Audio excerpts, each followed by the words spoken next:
नमस्कार आप सभी को। मैं Anil Kumar TGT Hindi Jawahar Navodaya Vidyalaya Lohit online classes में आप सभी का स्वागत करता हूं। प्रिय बच्चों, आज हम श्री रामधारी सिंह दिनकर द्वारा रचित कविता जिसका नाम है गीत अगीत का वाचन करने जा रहे हैं। रामधारी सिंह दिनकर के द्वारा यह जो रचना बहुत सुंदर रचना है, जिसमें एक प्रश्न किया है हम सभी लोगों से कि जो गीत का या विरह का मुखर रूप या स्वर रूप अच्छा होता है या जो मन की जो भावनाएं हैं वो श्रेष्ठ होती हैं। इस प्रश्न के माध्यम से हम इस पूरी कविता का वाचन करेंगे। साथ ही साथ रामधारी सिंह दिनकर जी के जीवन के बारे में जानेंगे, उनका बचपन कैसा था, उनके माता पिता कैसे थे और उनका जो बचपन है किन अभावों में बीता, उनके बारे में हम ये भी जानते हैं कि वो राष्ट्रभक्ति से संबंधित कविताओं की रचना करते थे। बहुत सारी ऐसी रचनाएं की हैं, जैसे रश्मि रथी है, हुंकार है, कुरुक्षेत्र है, परशुराम की प्रतीक्षा है, आदि ऐसी रचनाएं हैं जो कालजयी रचना थी, बहुत सुंदर रचनाएं थी। तो आइए आज हम इस कविता का वाचन करते हैं। सबसे पहले जब हम किसी कविता का वाचन करते हैं तो हमें यह ध्यान में रखना है कि उससे हम क्या सीखेंगे, उसका संदेश क्या होगा, हम भावी जीवन में उसको कैसे उतार पाएंगे और साथ ही साथ में हम अपने ज्ञानात्मक कौशल में कैसे वृद्धि करेंगे। जैसे उसका जो शिल्प सौंदर्य है उसके बारे में जानेंगे, साथ ही साथ में आने वाले जो व्याकरणिक शब्द हैं उनके बारे में जानेंगे और हम ऐसी कविताएं पढ़कर और दूसरी रचनाओं को हम रचित कर सकते हैं।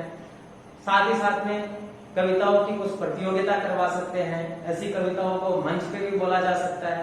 तो ये ऐसी कविताएं हैं जो हमें आगे बढ़ने के लिए प्रेरित भी करती हैं। इन महान कवियों की जो कविताएं हैं वो बहुत सुंदर कविताएं हैं। तो चलिए देखिए, सबसे पहले हम उनके जीवन परिचय के बारे में जानने की कोशिश करेंगे। ये जो स्लाइड दिखा रखी है, इसमें जो छाया चित्र है वो श्री रामधारी सिंह दिनकर जी को दिखाया गया है। देखिए उनके जीवन परिचय के बारे में हम पढ़ते हैं। आधुनिक भारतीय जनमानस को राष्ट्रीय चेतना का पाठ पढ़ाने वाले हिंदी के सुविख्यात कवि रामधारी सिंह दिनकर का जन्म 23 सितंबर 1908 ईस्वी में सिमरिया जिला मुंगेर जो बिहार में है, एक सामान्य किसान रवि सिंह तथा उनकी पत्नी मनरूप देवी के पुत्र के रूप में हुआ था। रामधारी सिंह दिनकर एक ओजस्वी राष्ट्रभक्ति से ओतप्रोत कवि के रूप में जाने जाते थे। उनकी कविताओं में छायावादी युग का प्रभाव होने के कारण श्रृंगार रस के भी प्रमाण मिलते हैं। रसों में जो राजा होता है वो श्रृंगार रस होता है। तो छायावादी होने के कारण, छायावादी युग में कविता रचने के कारण श्रृंगार रस की कविताएं भी उन्होंने लिखी हैं, उनकी झलक भी हम उसमें देख सकते हैं। दिनकर के पिता एक साधारण किसान थे, साधारण कृषक थे और दिनकर 2 वर्ष के थे जब उनका देहावसान हो गया था। मतलब जब दिनकर जी 2 वर्ष के थे तभी उनके पिता का निधन हो गया था। तो ऐसा बोल सकते हैं कि उनका जो जीवन था वो बड़े अभावों में था, किसान परिवार से थे, साथ ही में उनके पिता का भी निधन हो गया। परिणामतः दिनकर और उनके भाई बहनों का पालन पोषण उनकी विधवा माता ने ही किया। तो उनका जो जीवन था बड़े अभावों में था। अब देखिए उनकी प्रमुख रचनाएं हैं। रचनाओं में कौन कौन सी है? देखो, रश्मि रथी है, उर्वशी है, हुंकार, रेणुका और परशुराम की प्रतीक्षा आदि जो कविताएं हैं, आदि जो रचनाएं हैं, बहुत सुंदर रचनाएं हैं। जब कभी आपको मौका मिले ये सारी रचनाएं पढ़ने का तो आप अवश्य पढ़िएगा। देखिए अब हम पढ़ते हैं जो हमारी पाठ्य पुस्तक स्पर्श में संकलित एक कविता है गीत अगीत। बड़ी सुंदर कविता है। अपने मन के जो भाव हैं, मन की जो पीड़ा है उसको व्यक्त हम किस रूप में कर सकते हैं, ये कवि ने हमें बताने की कोशिश की है। उन्होंने एक पंक्ति लिखी है और वो पंक्ति हमसे प्रश्न करती है कि गीत और अगीत इन दोनों में सुंदर क्या है, गीत और अगीत इन दोनों में श्रेष्ठ क्या है। गीत का मतलब यहाँ पर यह बताया है कवि ने कि अपने मन की पीड़ा को लोगों के सामने स्वर के रूप में प्रकट करना। और अगीत के बारे में यह बताया है कि अपने मन की जो भावनाएं हैं उनको अपने मन में रखना। इन दोनों में कि सभी के सामने मन की जो भावनाएं हैं, विरह है, पीड़ा, वो सभी के सामने प्रकट करना वो श्रेष्ठ है, या उन्हीं भावनाओं को अपने मन में रखना वह श्रेष्ठ है। ये इस कविता के माध्यम से हम पढ़ेंगे। कवि ने इसका उत्तर साधारण रूप से नहीं दिया, उन्होंने इसका जो उत्तर दिया है वो एक चित्र के रूप में प्रकट किया है, और उन्हीं चित्रों को देखकर हम जानने की कोशिश करेंगे कि गीत और अगीत इन दोनों में श्रेष्ठ कौन सा है। देखिए पहली पंक्ति देखिए इसकी, गाकर गीत विरह के तटिनी। अब ये ध्यान में रखना आपको कि जब भी हम कविता पढ़ते हैं तो उनका शब्दों का अर्थ है वो हमें जरूर आना चाहिए। तो देखो तटिनी, तटिनी का मतलब होता है नदी। वेगवती बहाती जाती है, वेगवती बहती जाती है, वेगवती तेज गति से बहती हुई जा रही है। दिल हल्का कर लेने को, अपने मन की पीड़ा को दूसरों के को बताना, दिल हल्का करना, अपने मन के दुख दर्द को दूसरों के सामने प्रकट करना, मन हल्का करना। उपलों से कुछ कहती जाती है, रास्ते में आने वाले जो उपल, उपल का होता है पत्थर, उपलो बहुवचन शब्द है, रास्ते में जो पत्थर पड़े हुए हैं उनसे कुछ कहती भी जा रही है।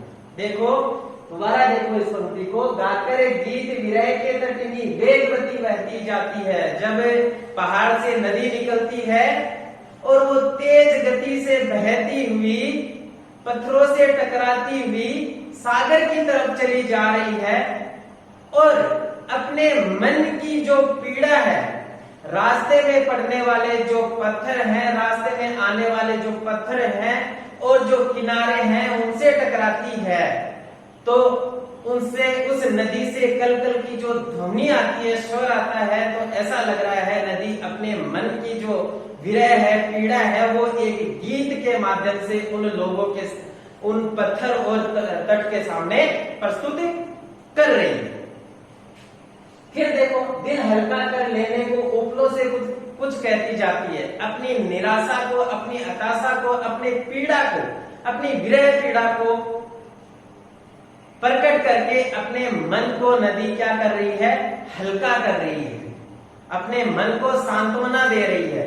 आगे देखो, ये इन जो हमने जो पंक्तियां पढ़ी है इनका भावार्थ है। कविता के इस भाग में नदी के बहने से जो दृश्य उत्पन्न होता है उसका मनोहारी वर्णन है। मनोहारी, मन को हरने वाला, मन को प्रसन्न करने वाला, मन को खुश करने वाला। नदी विरह के गीत गाते हुए बड़ी तेज गति से बह रही है, ऐसे लगता है कि वह किनारों से कुछ कहते हुए जाती है। ऐसा लगता है रास्ते में पड़ने वाले जो पत्थर हैं, जो उससे टकराती है, उससे कुछ अपनी विरह के गीत सुनाती हुई, उसे अपने विरह की पीड़ा सुनाती हुई, अपने मन को शांत करती हुई जा रही है। देखो फिर मैंने इसके अर्थ भी लिखे हैं। तटिनी, आपको ज्यादा से ज्यादा समझा सकूं, तटिनी का अर्थ होता है नदी, वेगवती का अर्थ होता है तेज गति से बहने वाली या तेजी से बहने वाली, और उपलों का मतलब होता है पत्थर या पत्थरों। आगे देखिए, अब देखिए आगे क्या दृश्य है। उसी नदी के तट पर एक गुलाब का पौधा है, एक गुलाब का पुष्प है। उसकी क्या भावना है? हमने गीत के माध्यम से तो देख लिया कि जो गीत के माध्यम से अपने विरह को शांत करना, दूसरों को बताना, वो तो हमने नदी के माध्यम से जान लिया है। परंतु अगीत क्या है? अपने मन की पीड़ा है, उसको अपने मन के अंदर रखना, अपने विरह को अपने मन के अंदर रखना, दूसरों के सामने प्रस्तुत नहीं करना, वो अगीत है। और उस अगीत को कौन दर्शा रहा है वो देखो। तट पर एक गुलाब सोचता देते स्वर यदि मुझे विधाता। विधाता का मतलब होता है ईश्वर, भगवान। तट पर एक गुलाब सोचता देते स्वर यदि मुझे विधाता, स्वर आवाज अपने पतझर के सपनों का मैं भी जग को गीत सुनाता। अब देखिए पतझर का मतलब पेड़ पौधे हैं, उनके सारे पत्ते फूल सारे झड़ जाते हैं, तो उस समय पेड़ को अच्छा नहीं लगता, पौधों को अच्छा नहीं लगता, इसलिए वो हताश और निराश है, इसलिए उसके मन में भी हताशा निराशा है। गा गा कर बह रही निर्जरी पाटल मुख गड़ा तट पर, पाटल गुलाब, पाटल का होता है गुलाब का पुष्प, मुख चुपचाप नीरव बिना आवाज के, गीत अगीत कौन सुंदर है। देखो इन पंक्तियों का अर्थ बड़ा सुंदर है, अगर आप ध्यान से देखेंगे ध्यान से पढ़ेंगे इसको तो देखिए, तट पर एक गुलाब सोचता देते स्वर यदि मुझे विधाता। नदी बह रही है, वो अपनी जो कल कल की ध्वनि है उससे अपना विरह, अपना जो पीड़ा है वो पत्थर और किनारों को सुना रही है, अपने आप को शांत कर लिया, परंतु गुलाब सोच रहा है कि अगर ईश्वर विधाता मुझे भी आवाज देते, मैं भी बोल सकता, तो अपनी जो पतझड़ के समय जो निराशा और हताशा है ना, वह मैं भी इस सारे संसार को सुना सकता था। निर्झरी, निर्झरी का मतलब होता है नदी, नदी तो अपनी जो विरह पीड़ा है वो सभी को सुनाकर शांत कर लेती है अपने मन को, परंतु गुलाब बेचारा बोल नहीं पाता, इसलिए वह अपनी मन की पीड़ा को कहां शांत कर पाता, इसलिए उसे भगवान से थोड़ी सा वो दुखी भी है, नाराज भी है कि भगवान ने मुझे अगर आवाज दी होती तो पतझड़ में जो मुझे भी हताशा और जो निराशा होती है उसको मैं लोगों के सामने प्रस्तुत कर सकता था। गीत अगीत कौन सुंदर है। अब आप लोगों को निश्चित करना है, निश्चय करना है कि गीत और अगीत में से सुंदर कौन सा है। देखो इसका अर्थ भी लिखा है मैंने और अच्छे से समझा सकूं आपको। पास में ही किनारे पर एक गुलाब चुपचाप यह सब देख रहा है और सोच रहा है कि यदि भगवान मुझे भी बोलने की शक्ति दी होती तो वह भी पूरी दुनिया को अपने पतझड़ के समय की जो निराशा, जो सौपन है, जो सपने हैं, हताशा है, वो इस संसार को सुना सकता। ठीक है, अब देखिए अर्थ भी दिए है मैंने, देख सकते हैं। पाटल गुलाब का पौधा या पुष्प, निर्झरी नदी, मूक चुपचाप नीरव। आगे देखते हैं, आगे की पंक्तियां बहुत सुंदर है। देखिए आपको साथ ही साथ में मैं पिक्चर भी दिखा रहा हूं, अगर आपको नहीं समझ में आए कि जो इसका अर्थ क्या है तो इस पिक्चर के माध्यम से, छाया चित्र के माध्यम से आप जान सकते हैं। यहाँ पर देखो इसका छाया चित्र है एक तोते का, क्यों दिया है वह हम इस पंक्तियों में पढ़ेंगे। देखो बैठा सुख उस घनी डाल पर। अब देखो सुख का मतलब होता है तोता, उस घनी डाल पर, घनी गहन पत्तों से आच्छादित डाल, डाली पेड़ की डाली, जो खोतों को छाया देती। खोते का अर्थ होता है घोंसला, पक्षियों का घोंसला आपने देखा होगा, जो खोतों को छाया देती। पंख फुला नीचे खोते में सुखी बैठे अंडे है सेती। सेती का अर्थ है सहजना, अपने अंडे को संभालना।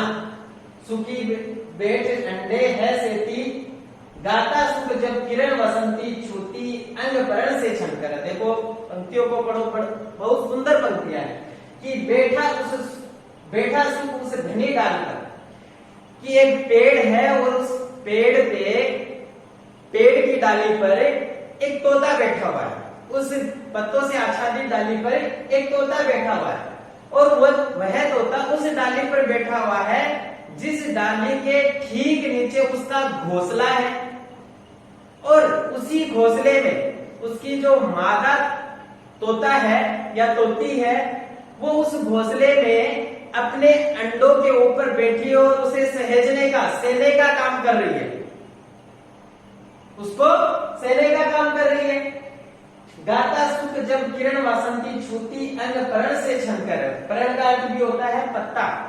देखो अब यहाँ पर तोता प्रकृति को देखकर, प्रकृति के मनोहारी दृश्यों को देखकर, कि जब सूर्योदय होता है और सूर्योदय की जो किरणें, वसंती किरणें उस पेड़ की डालियों से छनकर उस डाली पर गिरती है जहां उसका घोंसला है, या उस डाली पर गिरती है जहां वो बैठा हुआ है, तो वो बड़ा खुश होकर कुछ ना कुछ गाने लगता है।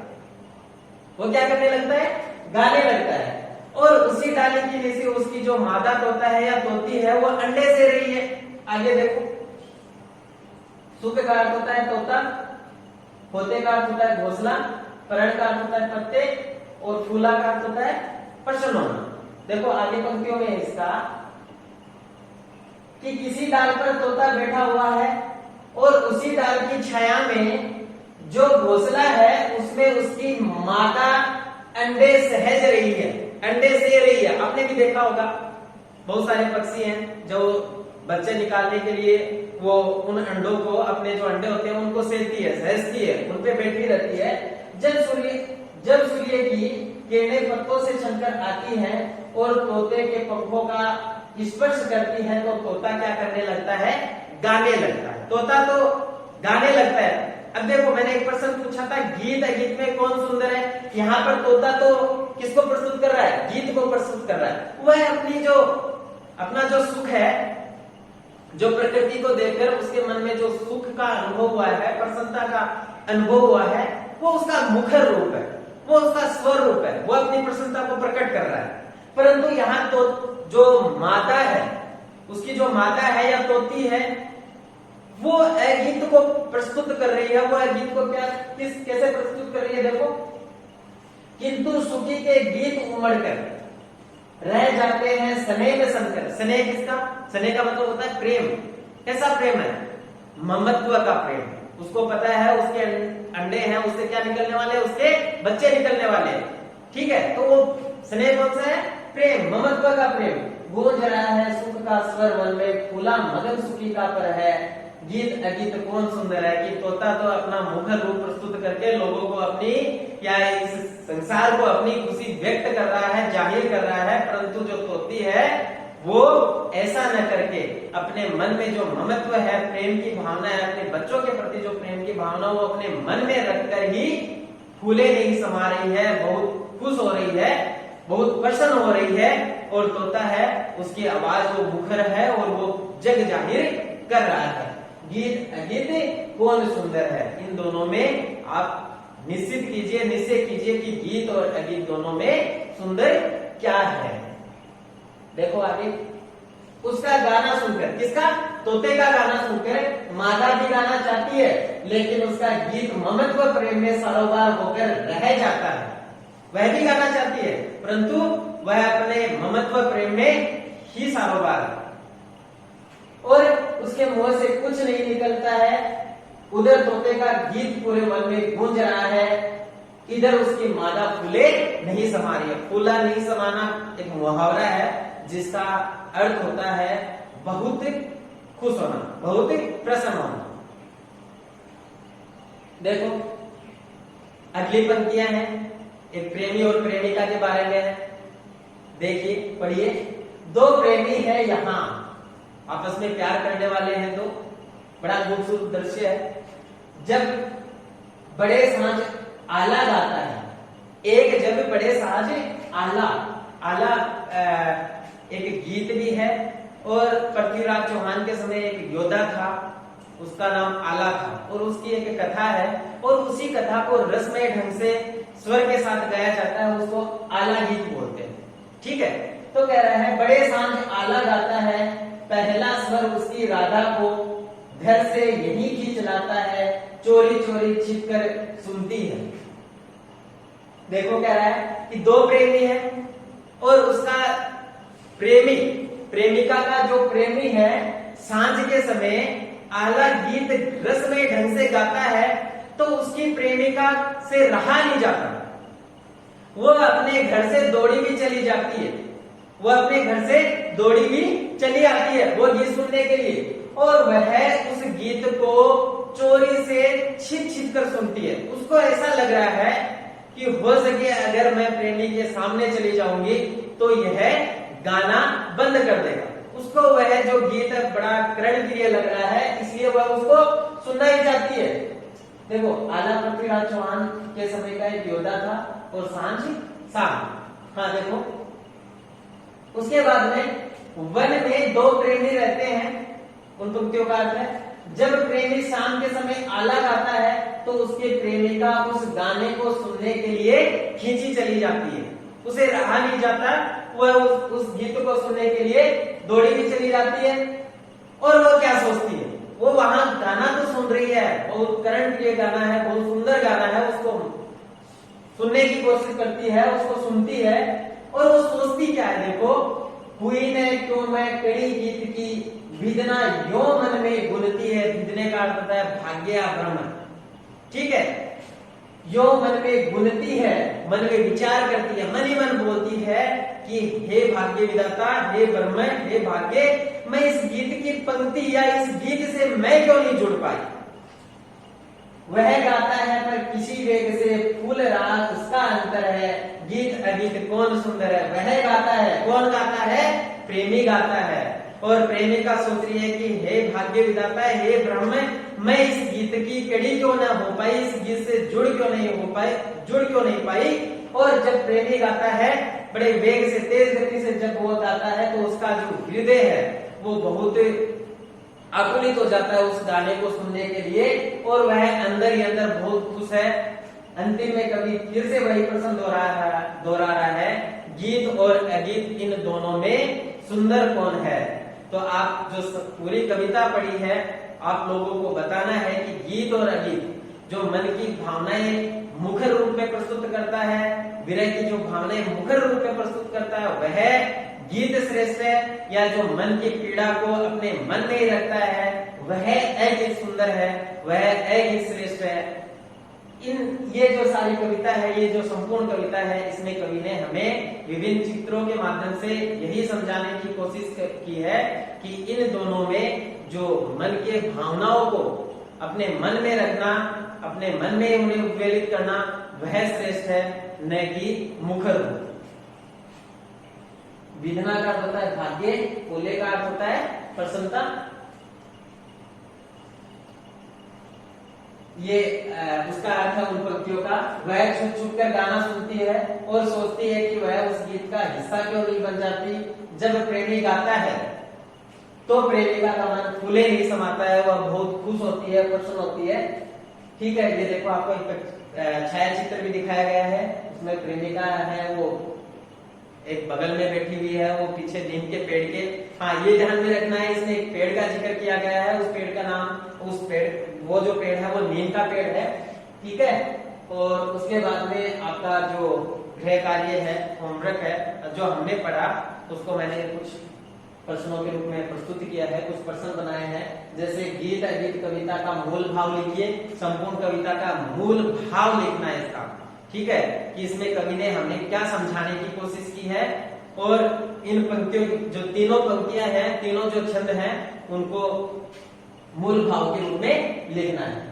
प्रथम छंद में वर्णित प्रकृति चित्रण को लिखिए। पहला छंद कौन सा था, नदी और गुलाब का, तो उसका जो प्रकृति जो चित्रण, प्रकृति का जो चित्रण है वो कैसा है, नदी बह रही है, पत्थरों से टकरा रही है, उसी नदी के किनारे एक गुलाब का पौधा खड़ा है, वो सोच रहा है कि आवाज मुझे भी भगवान आवाज देता है, ये सारी बातें उसमें लिखनी है, प्रकृति का चित्रण करना है। नदी अपने हृदय पीड़ा को कैसे कम करती है, कैसे कम करती है, अपने हृदय की पीड़ा को किसको बताती है, किनारों को और पत्थरों को, अपने मन को शांत कर लेती है बताकर।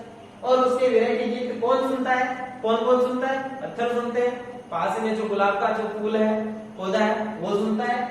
सूखी घोंसले में बैठी क्या कर रही है, सूखी घोंसले में बैठी हुई अपने जो अंडे है वो सहेज रही है। उसके बाद में गुलाब क्या सोचता है, गुलाब ये सोचता है कि अगर विधाता मुझे भी आवाज देते, मुझे भी मुखर करते, तो मैं भी अपनी जो पतझड़ के समय की जो हताशा निराशा है वो इस संसार के सामने प्रस्तुत करता हूं। ठीक है, आज के लिए इतना ही, धन्यवाद।